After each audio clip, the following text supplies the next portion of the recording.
Okay, guys, we're going to be talking about double angle formulas today, and this is going to start on page 26. All right, so our first question says, can we find all values of x that satisfy the equation 2 cosine x plus sine of 2x, which is equal to 0? And immediately a couple of these issues are going to jump out at us. Number one is that we've got both sine and cosine, but also that we've got this sine 2x, which wouldn't be a huge issue, but really we don't have a great way to handle this except for using these double angle formulas. So you can see on the right-hand side, you can find these on your formula chart, but I went ahead and also put them up on this slide for you guys. So feel free to follow along with these formulas. So we're going to use the sine formula. The sine 2 theta becomes 2 sine theta cosine theta. And we're going to replace this section right here. Okay, so when I replace this, now I'm going to have 2 sine x cosine x. And still this first part is coming down with me. 2 cosine x plus that. And that all equals 0. And now we're kind of more in a position to start solving this. And the best bet from here is going to be to factor. So go ahead, look at this and see what's common and see if you can factor it out. So pause the video and try that. I'm hoping that after you paused it, you will discover that, hey, the cosines are common here, that cosine x, and so is actually the number 2. So we can actually factor all of that out. So we're going to take out 2 cosine x, and inside of my parentheses, I'm going to have left 1 plus sine x. And this is all going to be equal to 0. And now we can individually solve these pieces for our answers. So starting with 2 cosine x, we're going to set equal to 0. 2 cosine x equals 0. And we're also going to do the same thing with the 1 plus sine x and have 1 plus sine x equals 0. And we can go ahead and solve these and go ahead and find the answers from the unit circle. So if you've been following along and trying it on your own, you can see that this is going to give us cosine x equals 0. And on the right, we're going to get sine x equals -1. So let's go to the unit circle and find out where these are true.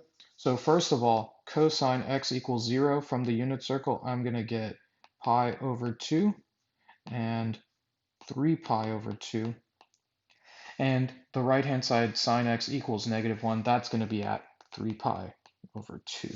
So out of these, we've got some solutions. We're going to say that x equals pi over 2 or 3 pi over 2. And those are going to be my solutions for this equation.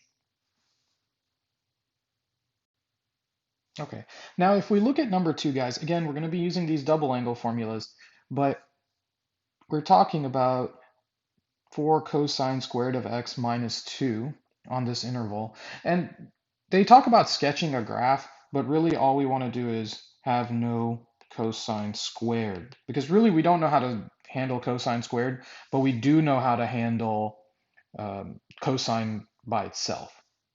And now the trick to this problem is really recognizing what can I do to help break this down further. And I'm going to start by factoring out a number from both of these. So I'm going to factor out 2. So I'm going to have 2 times 2 cosine squared of x minus 1. And now this actually starts to resemble one of my formulas, which is right here. Now notice the interesting thing is cosine 2 theta actually has some different versions of the formula.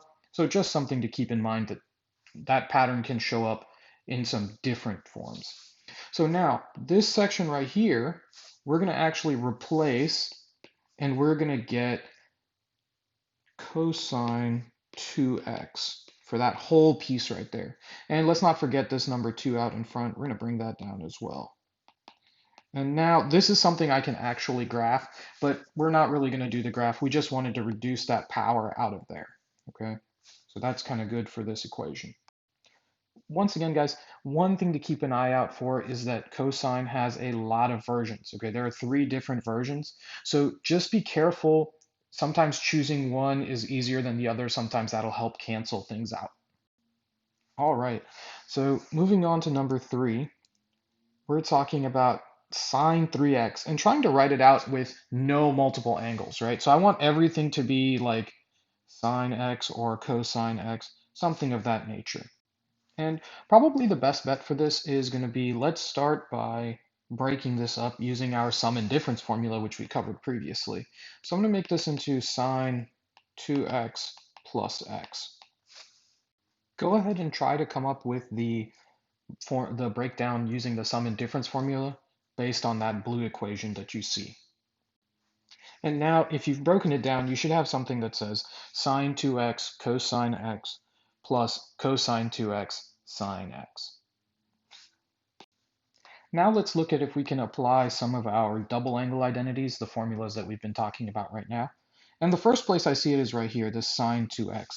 Let's go ahead and make that into 2 sine x cosine x. And I'm going to go ahead and bring this cosine x down as well.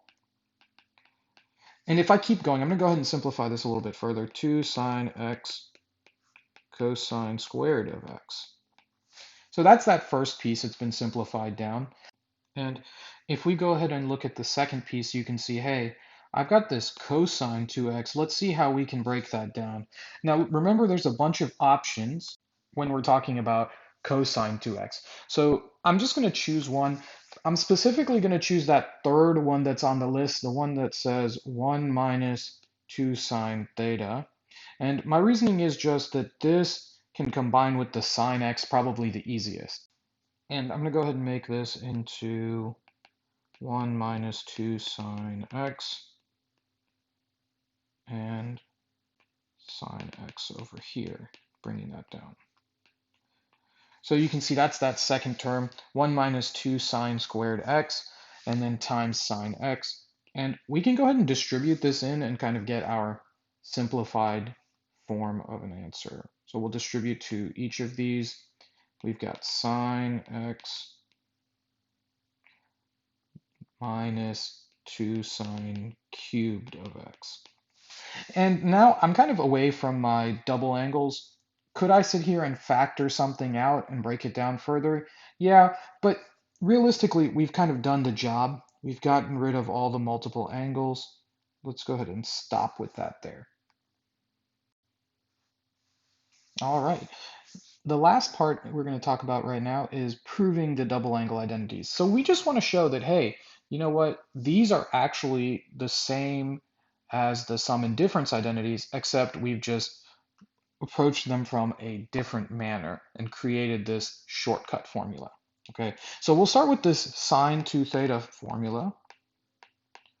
And we're going to say, yeah, that's sine of theta plus theta.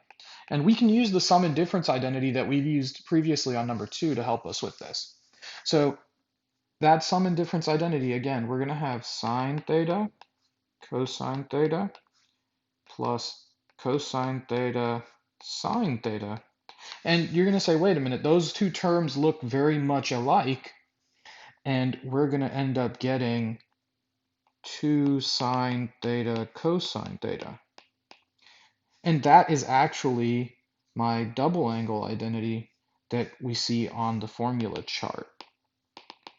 And that's kind of proving that identity. So we used the sum and difference identity first, and what we did was we proved that that will show you that this is equal. And that's kind of where we came up with these double identities from, the double angle identities. So next thing, we're going to try the cosine one out, and we'll see how that works. All right, let's take a look at that cosine formula now. And we're going to notice that their cosine formula has a bunch of different versions. Let's see if we can get to one and see how they change in between them. So I've rewritten this as a sum. Let's use that sum and difference identity to get us to the expanded version. So we're going to have cosine theta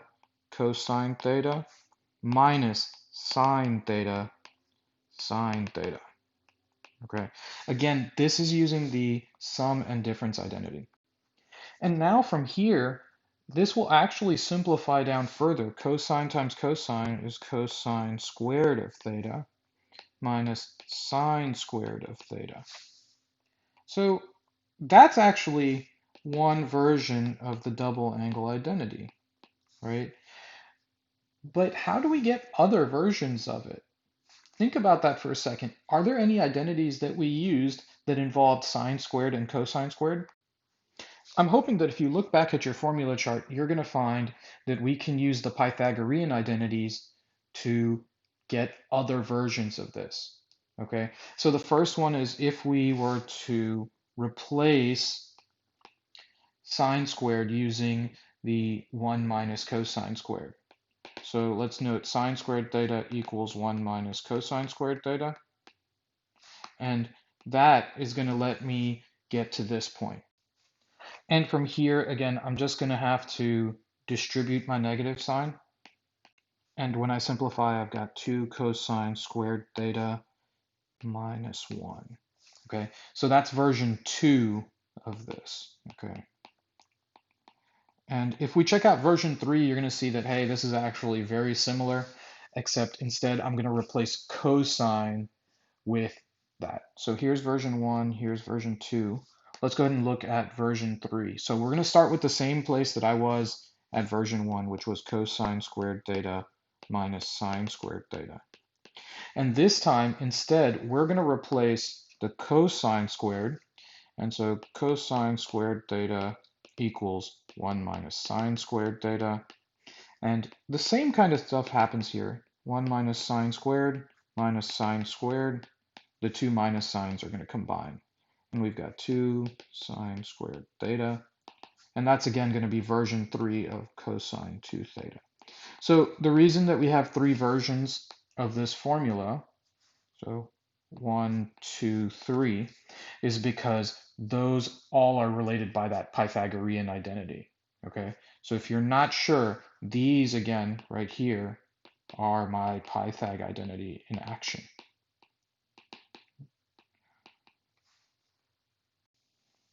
All right, guys, let's take a look at that last identity to prove, which is going to be tangent 2 theta, which is tangent theta plus theta. And now I'm going to go ahead and set this same thing up using that sum and difference identity. Go ahead, pause the video, give it a shot yourself, see if you can get the same setup as me. So this is, again, using the sum and difference identity. And I just plugged in theta for each a and b. And now I've got this formula. Let's see if we can simplify this. We'll start at the top. These two together are going to make 2 tangent theta. And on the bottom, I can see these two right here. So 1 minus tangent times tangent being tangent squared of theta. And so this ends up being my tangent double angle identity. And so guys, that's kind of the gist of it. These double angle identities are actually just the sum and difference identities, but we applied a shortcut to make them into maybe a easier formula to use.